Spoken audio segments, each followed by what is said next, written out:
امام علی علیہ السلام نے فرمایا، ہر انسان کے اندر اللہ کی کوئی نہ کوئی صفت ضرور موجود ہوتی ہے۔ کوئی عادل ہوتا ہے، کوئی رحم دل ہوتا ہے، کوئی سخی ہوتا ہے تو کوئی شجاع ہوتا ہے۔ جب انسان اپنے اندر پائے جانے والے اوصاف کی خوشبو کسی دوسرے کے اندر محسوس کرتا ہے تو اس کی طرف مائل ہو جاتا ہے، اور اس سے بات کرنا، اسے دیکھنا اور اس سے ملنا اسے اچھا لگنے لگتا ہے۔ اسے یہ لگتا ہے کہ یہ میرا ہے اور میں اس کا ہوں۔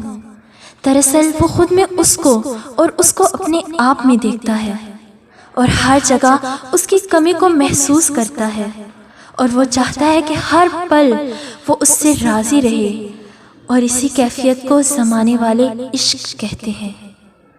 بس کوئی مخلوق سے عشق کرتا ہے اور کوئی خدا سے۔ اور آپ لوگ جانتے ہیں کہ ہمارا دل کیوں ٹوٹتا ہے؟ کیونکہ ہم غلط انسان سے اپنی تمام تر امیدیں وابستہ کر لیتے ہیں۔ ہم خلوص اور محبت کے بدلے محبت چاہ رہے ہوتے ہیں۔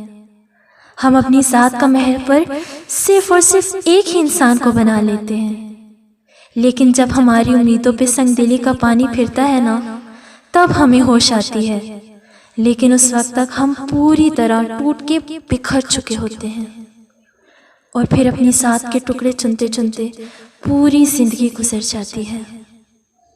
یہ عشق بھی کم وقت ایسی چیز ہے جو بادشاہوں کو بھی فقیر بنا دیتا ہے۔ ان کا غرور، ان کی انا سب مٹی میں ملا دیتا ہے، سب مٹی میں ملا دیتا ہے۔ کسی نے کیا خوب کہا ہے، تیری ہر بات محبت میں گوارا کر کے، تیری ہر بات محبت میں گوارا کر کے، دل کے بازار میں بیٹھے ہیں خسارہ کر کے، دل کے بازار میں بیٹھے ہیں خسارہ کر کے۔